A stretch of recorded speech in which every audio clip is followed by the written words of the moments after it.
Good day and welcome to a new video. Don't forget to like, share, subscribe. Heyo and welcome today. You're joined by me, Daniel. And also today I have in Vince Chu. Yeah, Chui. Pretty Choi. close. Awesome. And you can check out his work at his Instagram. Instagram/KidChuckle. You've got a website. I think you have DeviantArt and any other social medias. That's about it. I mean, it's been kind of like on and off, on and off. I haven't been pushing as hard as I used to Mm. these days. It's fair enough, you know. I mean, we all kind of start out showing our art to everyone. I feel that I did. As soon as I created a piece, I was like, I had to show my mum and to show, everyone around me. Yeah, definitely. But as things, get a bit older, it's like, well, I don't want to show everyone in the world. um, Yeah. I am proud of it, like I'm like, oh yeah, I've created this, it's awesome. Um, I don't want to show people, but whoever sees, and I'm glad for that. Yeah, for sure. But yeah, I started out with DeviantArt, and Mhm. with that I was kind of posting every now and again when I created a piece, every kind of month or so, I guess. Mhm. And now I kind of post every day to Instagram. I try Oh, every that's day. good. Every day. That's discipline. But yeah, it doesn't work out um too much, I mean, I'd Well, like to every day, yeah. but yeah, it Well, depends. I mean, I don't know. I don't, as far as like this, I mean, last little while, the last 5 years, I want to say that the social media has changed so quickly, so fast. Uh, Before, back when I used to do blogs, I used to try to at least post once a week. But um, on Instagram, I don't even know what's like the proper, I guess, etiquette or change that you should post every day or whenever you feel like it. There's like different philosophies that I've been learning on Instagram. Like some people just don't update often and they just do stories Mm, or IG or IG TV or stuff like that. I'm still learning about Instagram. I'll be honest, it's still pretty new to me. yeah, I mean, it looks like you're doing way better than me. You've got like 1,000 followers, and you've got some pretty mean work on there. So I mean, Oh, you do what thanks. you do. It Yeah, Everyone's gonna tell you, oh, post every day, you get 1 million viewers, blah blah blah. Um, yeah, I mean, it's to their own. yeah, yeah, yeah, yeah. Um, everyone does what they do. Some people only post like once a week or once a month, and they've got 1 million viewers. So it's up to what it looks like and how you do it. You just do Yeah. what suits you. If it suits you to post um, once a week, that's up to you. That's fine. Yeah. So yeah, tell me a bit about yourself. Let me see. Well, I u well, right after school, well, I guess I'll start from school. I went to two colleges, one for illustration over at Ontario College of Art and Design over in Toronto, Canada. And then I went for Sheridan for computer animation, but found out I suck at animation. I thought it would be Okay. more similar, but then I realized 3D animation is it's a lot of discipline, a lot of hard work. I mean, I enjoy drawing, but uh, animation it's fun for a hobby, but I couldn't even imagine doing it for a living.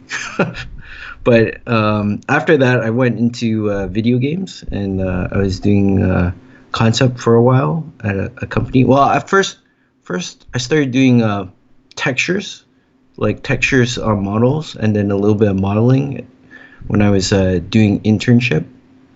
and I first started doing internship, and I was just doing odds and ends, textures, models, and then whenever I had time, maybe they let me draw a little bit, and it was like a up and coming studio. I think it was one of the if you I don't know if if anyone can remember, but way back in the day when Xbox first came out, when Microsoft started out, they were going to start off and announce that they were doing a video game console. The studio I used to work for did one of the launch titles. It's called Cell Damage on Xbox on launch, and so I was an internship for that for a little bit, and then eventually got into doing later textures mostly, and then concept on the side, and then as the studio grew bigger, they asked me what I wanted to do, and I did, and I just said, "Oh, I just want to draw."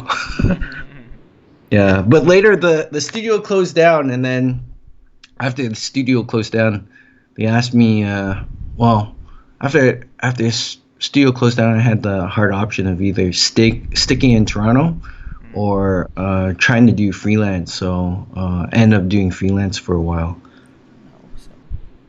Yeah. Was it hard to get freelance, or would you say? Well, it was a little tough at first. I mean, you know, it's tough when you. It's weird when you work under a studio. At least at the time, there wasn't a lot of social media wasn't as big as it is now.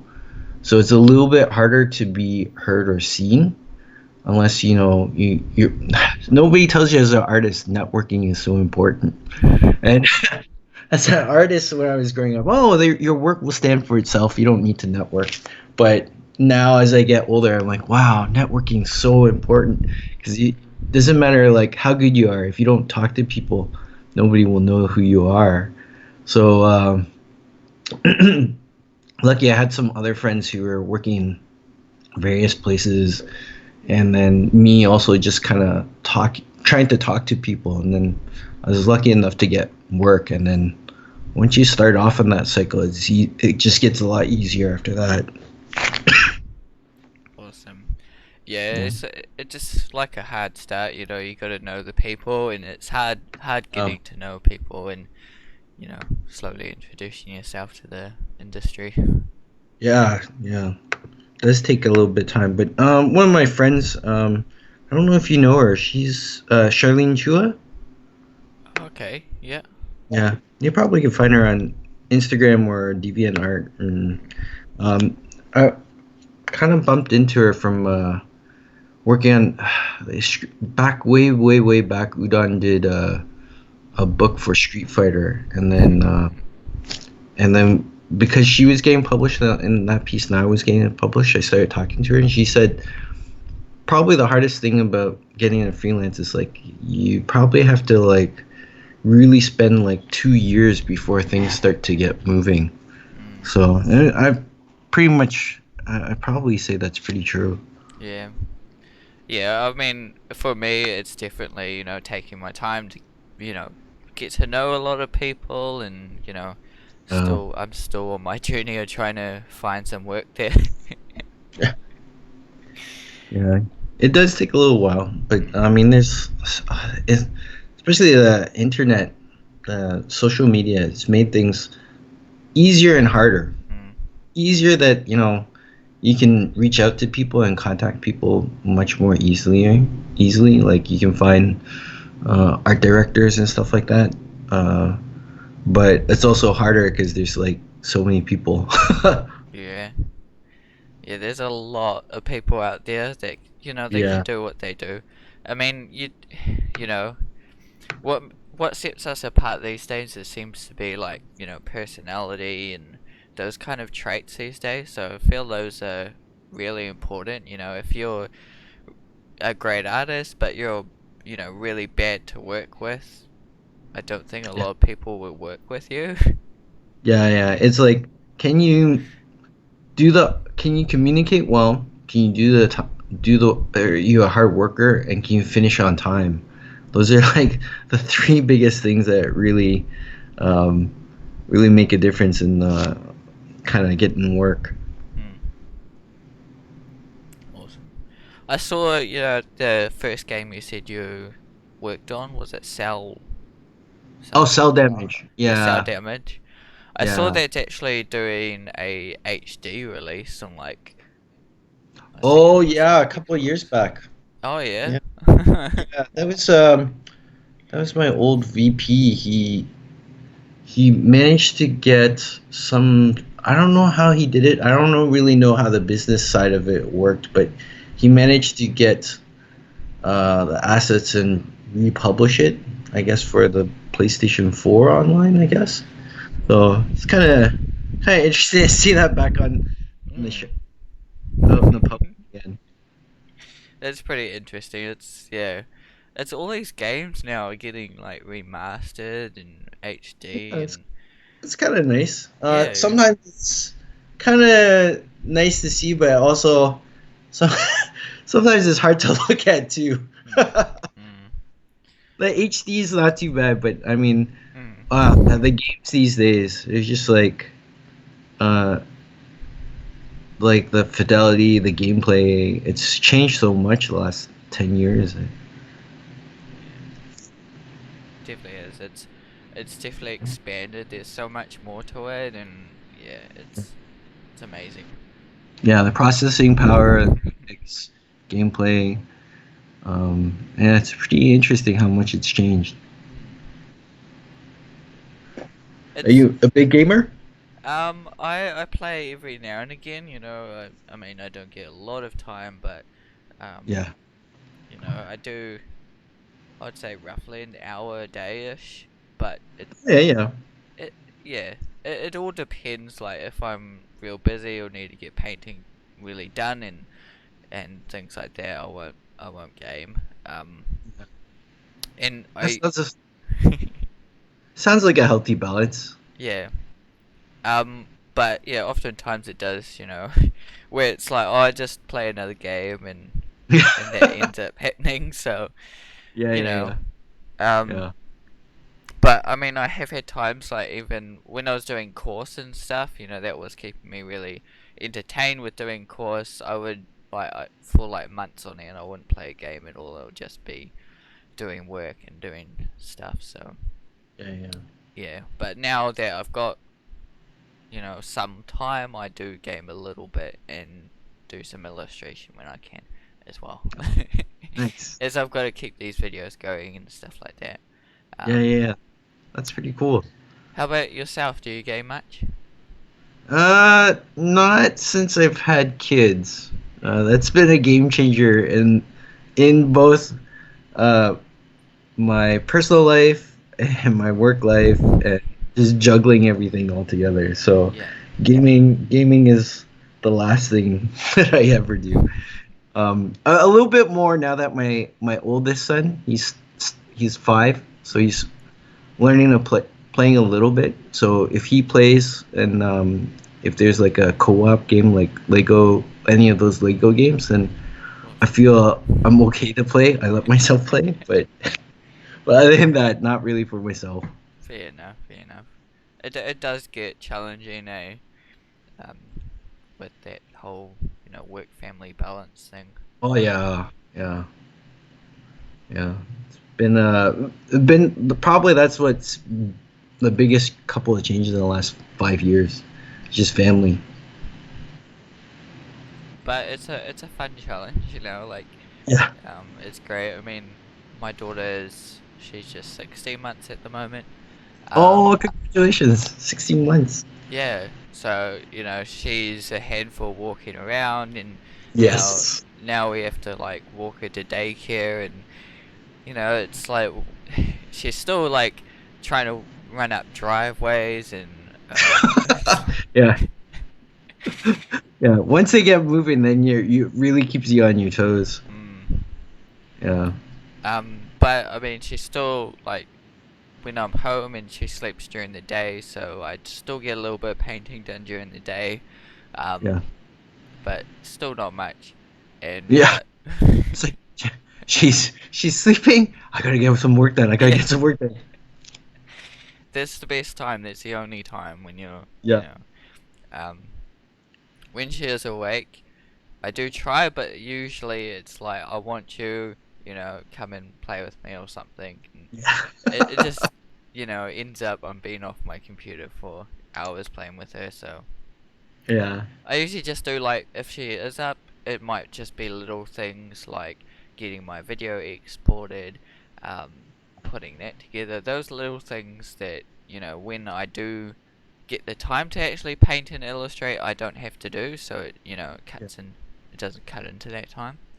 Yeah. Yeah. I feel that's doing that kind of stuff is important. Yeah. Yeah, for sure. I mean, especially the kids are only young for so long. You gotta, and then eventually they probably won't want to, don't want to spend any time with Mm, you later on. exactly. You gotta make the most of it. I mean, I definitely try and make as much as I can. We go to parks, Yeah. we go out to places. She'll start to get to the age where I take her to other places, um, like play centers and things like that. Oh yeah, that's awesome. Lots of fun, but uh, it's interesting. So I went to I think McDonald's, and they got a playground, and like trying to take her through the whole playground. So Um, you managed to squeeze through? yeah, I do because Good. I'm quite skinny, and I'm still kind of youngish. Yeah. Um, so I can still do it, but I get out of the thing and I'm like, oh my gosh, I've been to the gym or something. It's like, oh, the whole day just drags after that.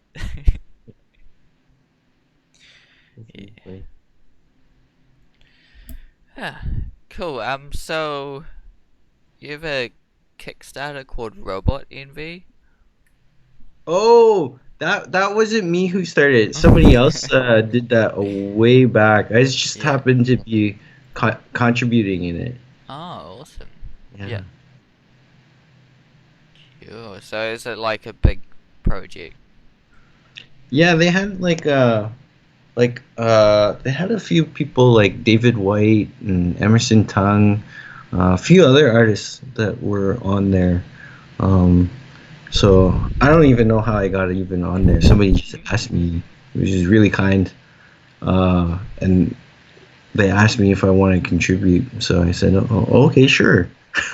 Hmm. But Awesome. as far as the mastermind work behind that I don't have any credit in that. Hmm. Oh yeah. Oh, awesome.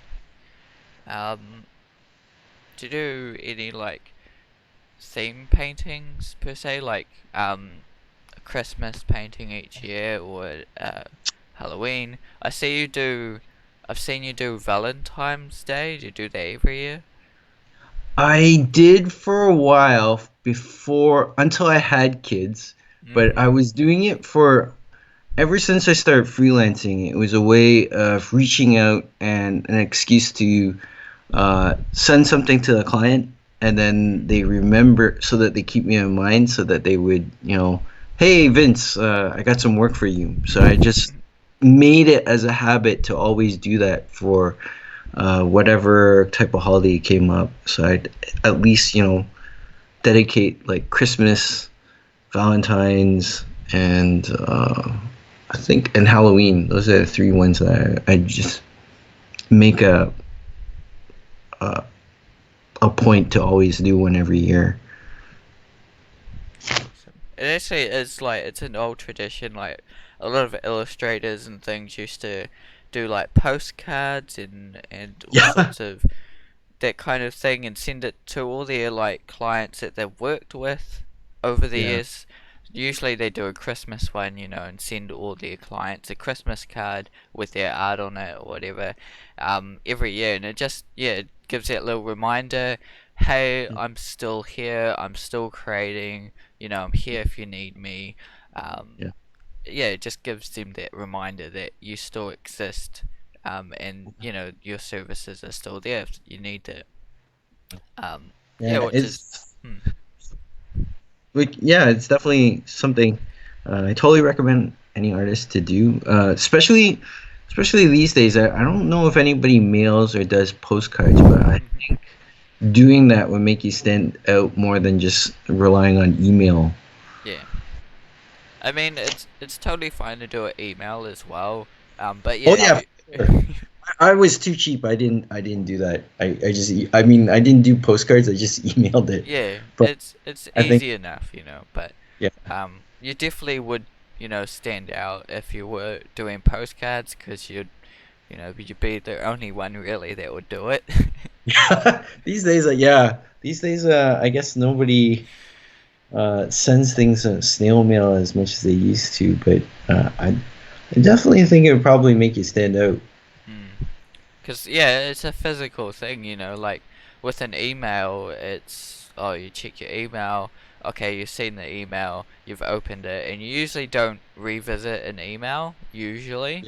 Yeah, But yeah, with a physical thing, like you probably get it, and then if you like it, you probably stick it on your wall or stick it on your fridge or something. yeah, And then eventually they'll bump into it because it's in their home environment, and they'll be like, "Oh, that's right, this artist. I gotta contact them." So you've also got that advantage as well. yeah, for sure. Because especially an email, there's unless they reply back, you really have no idea if it's gotten the junk mail or not. Mm. Exactly. It's annoying because I do it with contacting a lot of studios and Yeah. for jobs and stuff. Half the time they don't even know if they've actually seen my application, um, Oh, yeah, whether they actually chose someone or what the situation is. yeah. Um, Sometimes I do get a reply saying thank you, we've received your email. Oh, that's Um, really kind. Um, but yeah, most of the time don't hear back after that if I do. Yeah. But yeah. So what's your favorite subject or medium? Well, digital, and then I wouldn't say as far as subject. Uh, I think I bounce around a lot. Hmm. Uh, I mean, sometimes I like to be a little bit serious, and then sometimes I like to be a little bit goofy. Uh, I think what it is just out of sheer boredom. Yeah, If I'm doing one thing too long, I gotta do something else. that's fair enough. I can't.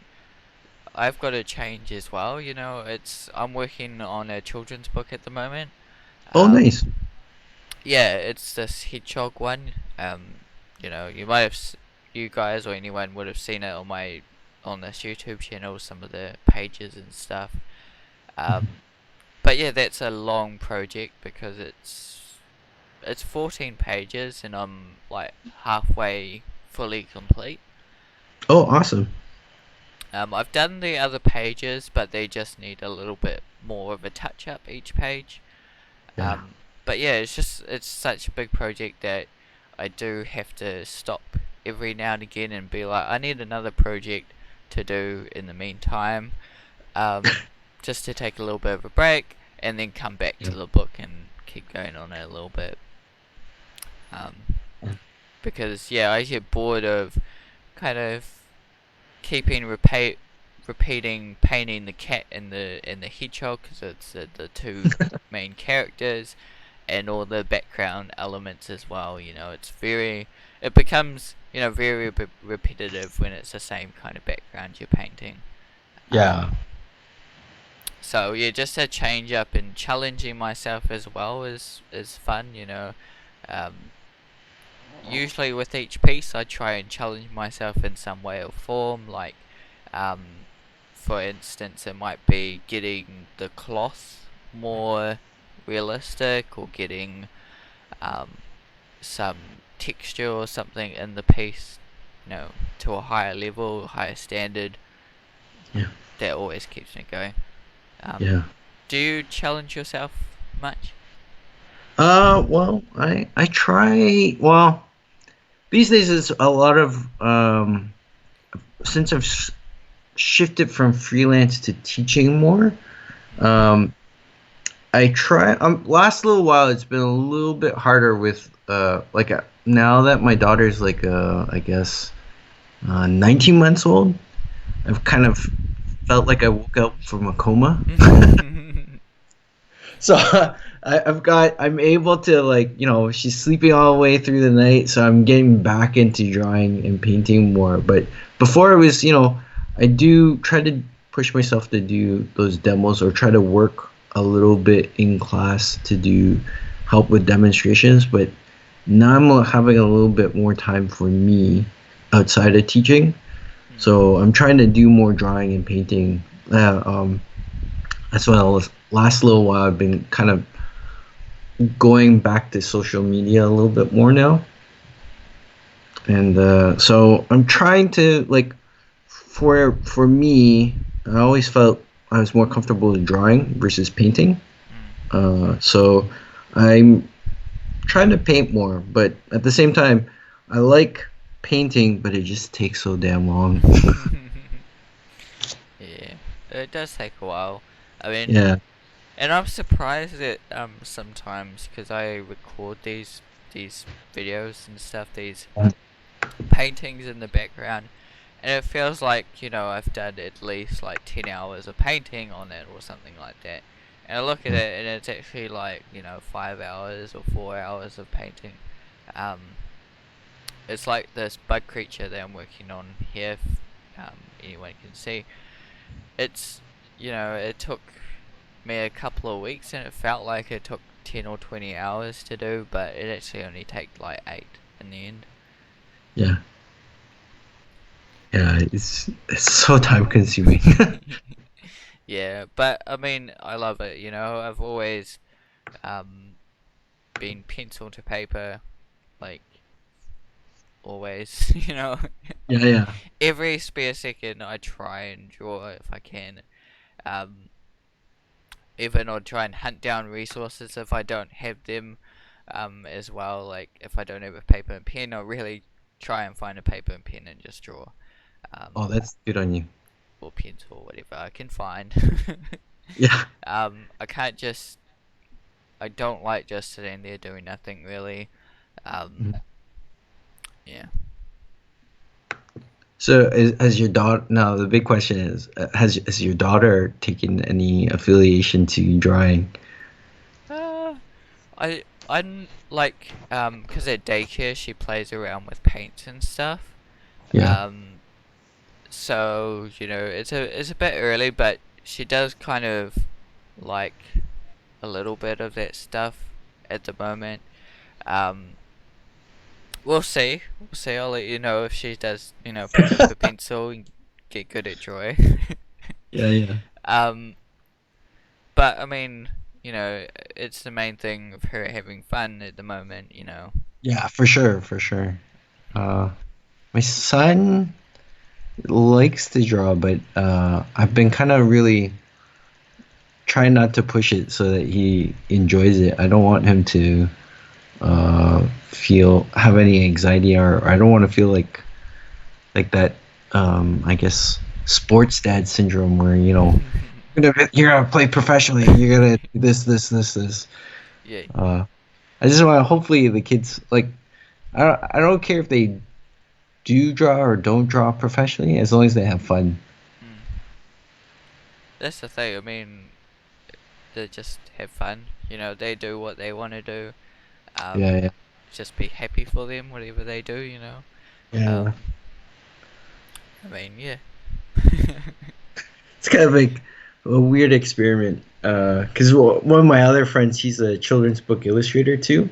Yeah. Um, so like, uh, so his kid likes to draw too. So we're always kind of wondering what's gonna happen with this. Because like my parents, they kind of drew, but they never did anything professionally with it. Mm, So it's kind of interesting to see what will happen down the road. yeah. Yeah, I mean, I'm here if she, does want some lessons or something. Yeah, yeah, um, But even that might be weird because it's like, um, teaching kind of close family things, Yeah. or family people. It's like you're a little bit too attached, I'd say. Like it's kind of hard to teach, um, Yeah, for sure. I because don't know about you. Did you ever have your dad teach you how to drive? no. It's a lot more stressful. Yeah, would But be. if you have somebody professionally teach you, then you kind of I feel like you'll listen, or at least the stress is off your plate. Mm. It's definitely different. Um, Yeah. hmm. um, for me, would you feel like you leave things to last minute, or you're well prepared? I For as far as illustration or just in life. Um, let's say both. uh, as far as life, I'm a little bit more lax. But if it's work related, then I'm a little bit more high strung. I'm a little bit stressed out. I like to get things done early so that I Mm, have a little bit more time to, I guess, play with things a little bit more, or at least get a bulk of the work done. mm, So I'll put a good grind in, as much as I can early, and then it gives me that. I like to have that little bit of breathing space so that I can see what's going on, and make changes and stuff like that. Or else I get way too stressed out. yeah. Um, I used to do storyboards a lot when I was doing freelance, and the timelines for those were crazy. But because they kind of ask you to do. You might get a call and they say, "Oh, we'll have uh, like a afternoon call." And they'll say, "We'll call you in a bit once we've got ourselves organized." And then 1 o'clock goes by, 2 o'clock goes by, 3 o'clock, and you don't hear anything. And then like, well, are they gonna call me back? And then you hear something at 8 o'clock. Yeah, yeah, we've got the project.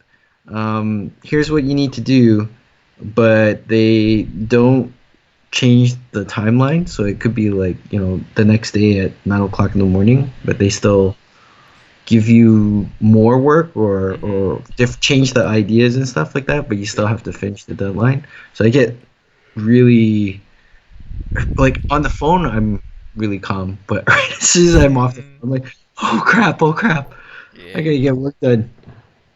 It would be, if you're sitting around for a little bit, you're waiting for, what to do, and then you get told like, a few hours before that you have to do this, this, and that. Yeah, it does get Yeah, to you. I, yeah, I, I definitely, like having a lot of like leeway, um, so that I don't get to that point where I definitely got to do this. I got to do this for hours and keep on going and get this done. Otherwise, things will fall. um, I definitely like giving myself that room.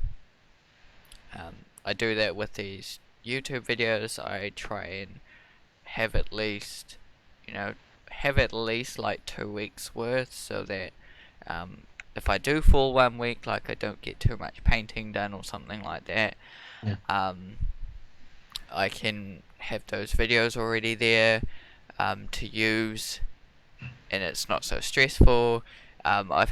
I've been to the point where I've had to actually finish a painting before Friday to get it out on the Saturday, a few times. But yeah, I do try and stay 2 weeks ahead so I can have that leeway and be like, I'll do 3 hours here, 3 hours there, and then I can do something relaxing or something, um, for an hour here, and yeah, awesome. so are you doing any other projects outside of the children's book right now? Um, not I did so I did Inktober, um, Oh, nice. Oh yeah, I saw some of that. Yeah, it's pretty cool. Um, yeah, those were just fun sketches, drawing inks that I did. Um, I've got this cowbug creature that I'm creating at the moment. I'm just finishing it off. But yeah, the main project is that children's book. There's not much else. At the moment, I'm working full time, doing pickpacking. So um, Oh yeah, I'm doing that at the moment. And then when I get home, usually some family time or something. And then yeah, once she's in bed, it's painting, creating, and um, doing that kind of stuff. yeah, it's quite a bit of a juggle doing that. It is, but it keeps me going. I've got to pay the bills, obviously. So Yeah. and there is obviously times where I'm going to have some time off. Eventually, doing this working, I can take some time off soon. I'm hoping I might have 2 weeks next year or something. Yeah. Um, I think you get like 4 weeks a year or something to have off. Yeah. Um, plus your sick leave or whatever, Yeah. which I don't get sick too often. Oh, that's But good. but um, so usually I do like I can still paint when I'm sick. So Oh, you're um, really good. sometimes I mean if I'm totally um that bad that I need to stay in bed and just rest up, I will do so. But if I'm just like sickish, like with a cough and sneezing and stuff like that, I usually can still paint a little bit at least, and Mhm. get things done. So if I do have a sick day, I might be able to still paint and create stuff if I'm lucky. But yeah, it pays off in the end. Yeah. Having those weeks off, I can really work on some more stuff. Um, but yeah, and the weekend as well. She sleeps during the day, sometimes on the weekend for 2 to 3 hours a day. Um, and I don't really like at night paint a lot because at night I kind of like on the weekend I like to watch movies with my partner and Yeah. um, kind of just relax and stuff like that. Yeah. Is your daughter waking up in the middle of the night? Not too often. Like Oh, that's good. she does when she's teething, um, a wee bit, but there hasn't been anything recent, so it's been good. Knock on wood. Yeah, that's good. That's the turning point. Once the kids are able to sleep, you feel like you've got a little bit more a part of yourself back. You can think a little bit. Yeah. I was lucky because she was kind of sleeping on her own um, for a long time since she was like 4 months, I think, 3 or 4 months, Oh, somewhere around there. wow, you're Yeah. so lucky. That's awesome. um. So yeah, exactly. I was lucky to have her asleep. Um. But there have been nights where and it has been challenging too because she, you know, waking up every 3 hours as well when she was doing that. Um, and then the next day I'd have to go to work or something, and it'd be like totally tired, go through work, um, and then try and get some time to myself when she's asleep. It's Yeah, very challenging. yeah, But yeah, definitely once she was falling asleep for on her own. Um, yeah, it was that whole relief of like, yeah, hey, I've got time to myself again. Um, yeah. Did yours like how long would you sleep? Like get up once a night or? it's been different with my daughter. Uh, like our son, I think we sleep trained him like way like at least 6 or 8 months, and then he was much easier. But we only had the one kid, so it was easier to concentrate. And Mm. then with my daughter, uh, kind of we're a little bit more lax, but we're also in the middle of moving. So we didn't sleep train her the entire time we were packing, trying to get ready, and then by the time we moved in, she's much older. So it felt like it dragged on a bit longer. So I wasn't getting as much sleep. So and I would wake up like 2 to 3 times in the middle of the night. So she was a little bit harder. Our son would sleep more, at least once or twice, but he would sleep mostly all the way through the night. So he was a little bit easier in that regard. Yeah, she was a bit more of a handful. Mm. Fair enough. Yeah. I mean, everyone has their stories about their kids and stuff like Yeah. that. Everyone's different, obviously. I mean, I'm lucky, um, but some are not so lucky. Up until like the 2 or 3, they wake up in the middle of the night wanting something. Oh yeah, yeah. um, but yeah, it's just off times every now and again that she would, you know, perform in the middle of the night. Um, Usually it's teething or something. So, Oh um, yeah. in those nights are not the best. She wakes up in like 11, 12 o'clock at night or something, um, and it takes us an hour or two to settle her down, and um, yeah, it gets tiring at that time of night. Yeah. Um, so yeah, that's been our video at the moment, our chat. Feel free to check out your work at Kid Chuckle Instagram. Um, Anything else you'd like to add? Oh no. Thanks for listening. Awesome. Yeah, it's been great talking to you and chatting with you, and yeah, awesome. I'd love to keep in contact. Yeah. Um, you Thanks know, for having me, Daniel. you're very welcome. Thanks everyone for listening. If whether you listened on here on Twitch or on YouTube as well. Um, yeah, feel free to like, share, subscribe, and check out the artist channel. Um, Thanks for coming in today, and yeah, we'll see you in the next video. Goodbye.